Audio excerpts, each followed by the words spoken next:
Hello student, आज का जो हमारा टॉपिक है वो ज्योमेट्री का एक इम्पॉर्टेंट टॉपिक है। ठीक है, इसमें कुछ शब्द ज्योमेट्री में जो प्रयोग किए जाते हैं उनको लिया गया है और उसको डिफ़ाइन किया गया है। ठीक है, बहुत ही अच्छी तरीके से, ताकि आपको समझ में अच्छे से आ जाए, कोई प्रॉब्लम आपको ना रह जाए। ठीक है, तो आप लोग इस वीडियो को लास्ट तक देखिएगा। जैसे आपने सभी वीडियो को देखा, पसंद किया और आपको कोई प्रॉब्लम नहीं रह गई, वैसे इस वीडियो में भी आपको कोई प्रॉब्लम नहीं रह जाएगी। ठीक है, तो आप देखिए, पहला जो हमारा है वो है बिंदु। ज्योमेट्री में बहुत ज़्यादा बिंदु का प्रयोग किया जाता है और तो ये समझना ज़रूरी है कि बिंदु क्या होता है। पहली बात तो बिंदु क्या होता है कि बिंदु किसी भी वस्तु की स्थिति को, ठीक है, कहाँ वो स्थित है, एग्जैक्ट उसका पोजीशन बता देता है। ठीक है, एग्जैक्ट क्या करता है, एग्जैक्ट उसका पोजीशन बता देता है कि वो वस्तु कहाँ पर स्थित है। ठीक है, जहाँ बिंदु लगा देंगे तो हम यहाँ बता सकते हैं कि ये बिंदु यहाँ स्थित है, तो उसका एग्जैक्ट लोकेशन जो होता है वो बता देता है बिंदु। ठीक है, उसके बाद देखिए, अगर हम किताबी भाषा की बात करें तो क्या होता है, एक बिंदु वह है जिसका कोई भाग नहीं होता।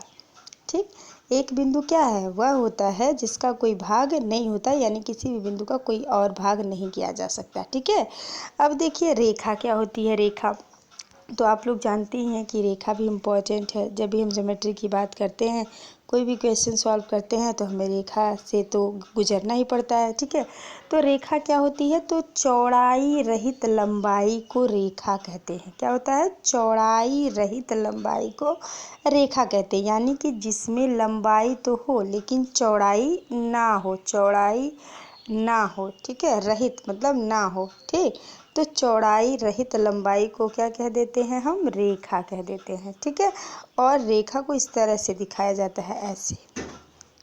ठीक, ऐसे। बात समझ में आई। अब देखते हैं सरल रेखा क्या होती है, स्ट्रेट लाइन क्या होती है। तो वह रेखा जो कि स्वयं पर बिंदुओं के बराबर, क्या है, जो कि स्वयं पर बिंदुओं के बराबर स्थित होती है, उसे हम क्या कहते हैं, सरल रेखा। क्या होती है सरल रेखा, जो स्वयं पर, किस पर, स्वयं पर बिंदुओं के बराबर के रूप में स्थित होती है, उसी को हम क्या कहते हैं, सरल रेखा कहते हैं। ठीक है, अगला हमारा क्या है, पृष्ठ। क्या होता है, पृष्ठ, यानी कि सरफेस। क्या बोलते हैं, सरफेस।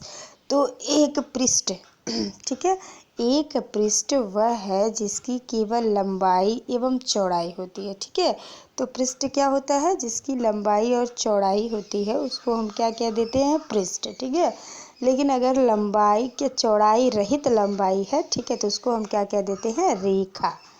ठीक, उम्मीद है ये समझ में आ गया होगा आपको। पृष्ठ भी, रेखाखंड देखिए क्या होता है, तो रेखाखंड को कहते हैं लाइन सेगमेंट। क्या बोलते हैं, लाइन सेगमेंट। और ये क्या होता है, तो रेखा का वह भाग, ठीक है ना, यानी रेखा का कुछ भाग। ठीक है, तो रेखा का वह भाग जिसके दो अंतः बिंदु होते हैं। क्या होते हैं, दो अंतः बिंदु, यानी रेखा का वह भाग, देखो ये रेखा है हमारी। ठीक है, अब यहाँ हमने दो अंतः बिंदु लिया है, ये तो हमारी एक रेखा है। ठीक, तो इसके अंतः बिंदु दो हैं, तो कह रहा है कि जो अंतः बिंदु होंगे, यही जो अंतः बिंदु हैं आपके ए और बी, इनको मिला दिया जाए, या हम कहें ए और बी के बीच की जो दूरी है वही आपकी रेखाखंड कहलाएगी। क्या कहलाएगी, रेखाखंड। ठीक, तो डिफिनीशन देखते हैं क्या है, रेखा का वह भाग जिसके दो अंतः बिंदु हों, क्या कहलाता है, रेखाखंड कहलाता है। ठीक, इसे ए बी, जैसे अगर किसी भी रेखाखंड की बात करेंगे, ठीक है, जो भी नाम रहेगा उस रेखाखंड का, उसके ऊपर ऐसे लगा देते हैं, तो इसका मतलब हो जाता है कि ये रेखाखंड की बात कर रहा है। ठीक है, और अगर यही ऐसे तीर लगा दिए, दोनों साइड में ऐसे तीर लगा दिए, तो ये हो जाता है रेखा की बात कहते हैं। ठीक है, और अगर एक साइड में केवल तीर लगा हुआ है, एरो लगा हुआ है, तो आप कहेंगे कि ये किरण है। ठीक है, क्या है, किरण, रे है। ठीक, अभी हम आपको वो भी बता रहे हैं कि रे क्या होता है। तो देखिए, अगला हमारा जो है वो है किरण। क्या है, किरण। ठीक, तो किरण क्या होता है, तो रेखा का वह भाग, ये भी वही है, रेखा का वह भाग। ठीक है। रेखा का वह भाग जिसमें क्या होता है, एक अंतः बिंदु होता है। ठीक, जैसे इसमें तो दो अंतः बिंदु है, लेकिन अगर एक ही अंतः बिंदु कोई भी है, मान लो ये भी है, ये ए है, ये तो ये तीर तो लगा नहीं हुआ है, ठीक है, इधर तो तीर नहीं लगा, इधर लगा हुआ है, तो ये अंतः बिंदु माना जाएगा। ठीक है, तो इसके कितने अंतः बिंदु है, एक अंतः बिंदु है, इसलिए इसको हम क्या कह देंगे, किरण कह देंगे। क्या कहेंगे, किरण। ठीक है, हमने फिगर भी बना के रखा है। ठीक, और अगर किरण को दर्शाना है, लिखना है, तो कैसे लिखेंगे, जैसे मान लो ये भी नाम का किरण है, तो इसको ऊपर हमने ऐसे एक तीर लगा दिया, तो ये किरण को प्रदर्शित कर रहा है। ठीक है, तो समझ में आपको आ गया होगा। रेखा क्या है, तो चौड़ाई रहित लंबाई को क्या कहते हैं, रेखा कहते हैं। और रेखा का वह भाग जिसके दो अंतः बिंदु होते हैं उसे क्या कहते हैं, रेखाखंड। और रेखा का वह भाग जिसके केवल एक ही अंतः बिंदु होते हैं उसे क्या कहते हैं, किरण कहते हैं। हमने कहा कि जो रेखा होती है उसको हम ऐसे प्रदर्शित करते हैं, दोनों साइड में एरो लगा के। और फिर हमने कहा कि जो रेखाखंड होती है उसको हम कैसे प्रदर्शित करते हैं, तो ए बी लगा के ऐसे ऊपर लगा दिया। ठीक, और अगर किरण की बात करें तो किरण क्या होता है, ऐसे ए बी लिखा और एक साइड में एरो लगा दिया, तो ये किरण हो गया। तो उम्मीद है आपको समझ में आ गया होगा कि रेखा क्या है, किरण क्या है और रेखाखंड क्या है। इनमें अंतर आपको पता होना चाहिए कि रेखाखंड कैसे होता है, ठीक है, किरण कैसे होता है और रेखा क्या होता है। ठीक है, नहीं तो आप क्या करेंगे, एग्जामिनेशन में पूछेगा रेखा बना देंगी रेखाखंड, तो आपका आंसर गलत हो जाएगा, सोल्यूशन गलत हो जाएगा और आपके मार्क्स कट जाएंगे। ठीक है, अगला देखिए, अगला क्या है हमारा, संरेख बिंदु। क्या होता है, संरेख बिंदु क्या होता है, ये कोलिनियर पॉइंट। क्या होता है, कोलिनियर पॉइंट।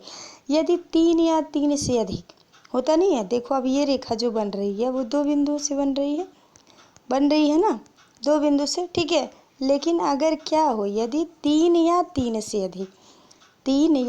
से अधिक बिंदु एक ही रेखा पर स्थित हो, कहाँ स्थित हो, एक ही रेखा पर। अगर तीन या, देखो ये एक रेखा है, ठीक है, और इस पर तीन बिंदु हों या तीन से अधिक बिंदु हों, मान लो ABC नाम का है, ठीक है, तीन बिंदु हों या तीन से अधिक बिंदु हों, तो हम कहेंगे कि ये कैसी बिंदुएं हैं, वो संरेख बिंदु कहलाएंगे। ठीक है, ध्यान देना, अगर बिंदु की बात कहेगा तो दो, तीन या तीन से अधिक बिंदुएं रहेंगी। अगर यही रेखा की बात कर देता है तो तीन या तीन से अधिक रेखाएं रहेंगी। अब यहाँ देख लो, अगला हमारा है संगामी रेखाएं। क्या है, संगामी रेखाएं।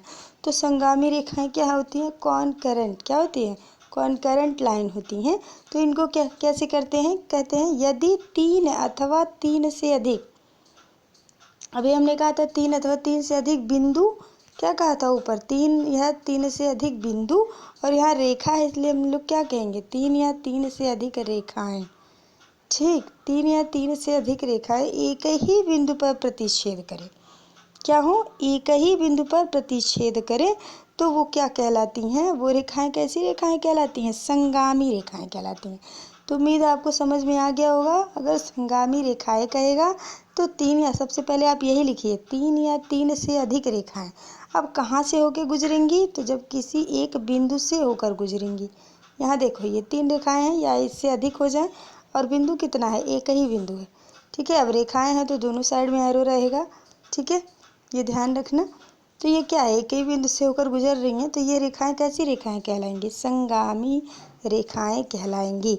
और अगर क्या हो, एक ही रेखा पर तीन या तीन से अधिक बिंदु स्थित हो, एक ही रेखा पर तीन या तीन से अधिक बिंदु स्थित हो, ठीक है, तो उसे हम क्या कह देंगे, संगामी बिंदु या संरेख बिंदु। उम्मीद है आपको ये समझ में आ गया होगा, कोई प्रॉब्लम नहीं होगा आपको। अब आगे हम लोग देखते हैं कुछ और डिफिनीशंस इम्पोर्टेंट। ठीक है, तो ये क्या है, समांतर रेखाएं। समांतर रेखाएं क्या होती हैं, पैरेलल लाइन। ठीक है, ये देखिए, ये ज्योमेट्री का एकदम, ये समझिए कि ये आपका बहुत ही इम्पोर्टेंट है। इन शब्दों के बारे में आपको पता होना चाहिए, तभी आप क्वेश्चन सॉल्व कर पाएंगे। ठीक है, अब देखिए यहाँ क्या है, दो या दो से अधिक ऐसी रेखाएं। क्या है, दो या दो से अधिक ऐसी रेखाएं जो कभी भी एक दूसरे को प्रतिच्छेद ना करें। प्रतिच्छेद का मतलब होता है इंटरसेक्ट, यानी काटे ना। ठीक है, ना करें, तथा उनके बीच की दूरी, उनके बीच की जो लांबिक दूरी है वो भी क्या होनी चाहिए, समान होनी चाहिए।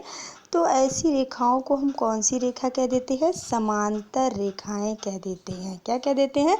समांतर रेखाएं। यानी कि जब दो या दो से अधिक रेखाएं कभी भी एक दूसरे को प्रतिच्छेद ना करें। ठीक है, देखो ऐसे दो रेखाएं हो या तीन रेखाएं हो, ठीक है, अब ये क्या कर रही हैं? प्रतिच्छेद नहीं कर रही हैं, और इनके बीच की जो लंबिक दूरी है वो क्या है? समान है। ठीक है, ये समान है, बीच की जो दूरी है वो कहीं ऐसा नहीं कि यहाँ ज़्यादा है तो यहाँ कम है, ऐसा नहीं, पूरा समान है लंबिक दूरी। तो हम कहेंगे कि ये जो रेखाएं दी गई हैं ये आपकी कैसी रेखाएं हैं? समांतर रेखाएं हैं। ठीक है, कहने का कुल मतलब ये है कि समांतर होने के लिए क्या क्या कंडीशन होना चाहिए? पहली बात तो ये एक दूसरे को कट ना करें। अगर ये दूसरे को काट देंगी तो प्रतिच्छेदी रेखाएं कहलाएंगी, तब ये समांतर रेखाएं नहीं होंगी। ठीक है, पहला कंडीशन ये है समांतर रेखा में कि एक दूसरे को काटे ना, और दूसरा कंडीशन ये है कि इनके बीच की जो लंबिक दूरी है, ये दूरी जो है वो समान होनी चाहिए। ठीक है, अगर ऐसी कंडीशन कोई रेखाएं फॉलो करती हैं तो वो आपकी समांतर रेखाएं हो जाएंगी। ठीक है, तो उम्मीद है आपको समझ में आ गया होगा कि अगर दो लाइनें एक दूसरे को इंटरसेक्ट करें तो वो होती हैं प्रतिच्छेदी रेखाएं, और अगर दो लाइन अब एक दूसरे को इंटरसेक्ट ना करें और उनके बीच का जो परपेंडिकुलर डिस्टेंस है वो भी क्या हो? इक्वल हो, तो हम कहेंगे कि ये पैरेलल लाइन है। ठीक, अब देखिए अगला क्या है? लंब रेखाएं यानी कि परपेंडिकुलर लाइन। ये क्या होता है? तो ऐसी दो रेखाएं, ठीक है, कैसी? ऐसी दो रेखाएं जो एक दूसरे को, एक दूसरे का मतलब होता है परस्पर, ठीक है, एक दूसरे को समकोण पर काटे तो इसमें काट सकती हैं, लेकिन कितने अंश पर काटे? 90 अंश पर काटे। ठीक है, तो क्या कह रहा है कि ऐसी दो रेखाएं जो एक दूसरे को समकोण पर प्रतिच्छेद करती हैं वो क्या कहलाती हैं? लंब रेखाएं कहलाती हैं। जैसे हमने यहाँ फिगर में आपको दिखा दिया है। ठीक है, दो रेखाएं हैं, एक ए बी नाम की है, एक सी डी नाम की, एक दूसरे को प्रतिच्छेद कर रही हैं। कितने एंगल पे प्रतिच्छेद कर रही हैं? 90 एंगल पे। तो इसे हम कह देंगे लंब रेखाएं। ठीक है, उम्मीद है आपको समझ में आ गया होगा। अगर कोई भी प्रॉब्लम है तो आप बता सकते हैं। ठीक है।